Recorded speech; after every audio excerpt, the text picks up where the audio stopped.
একজন ডাক্তার লোক তার মেয়েকে বিয়ে দিল। কয়েকদিন পরে তার মেয়ে বাড়িতে ফিরে এসে বলল সে আর সংসার করবে না। সে তার বাবাকে জানালো তার শাশুড়ি তাকে দিয়ে সব কাজ করায়। সে তার বাবাকে বলল এমন কোনো ওষুধ দাও যাতে বুড়ি তাড়াতাড়ি মারা যায়।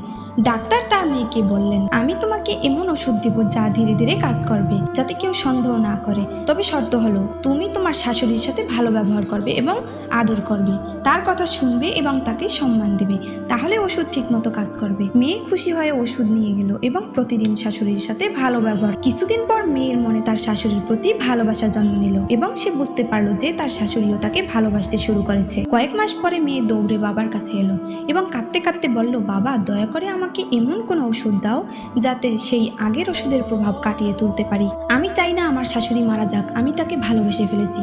ডাক্তার হেসে বললেন চিন্তা করো না মা, আমি তোমাকে যে ওষুধ দিয়েছিলাম তা ছিল শুধু ভিটামিন। তোমার ভালো ব্যবহার এবং ভালোবাসাই তোমার শাশুড়ির মন পরিবর্তন করেছে।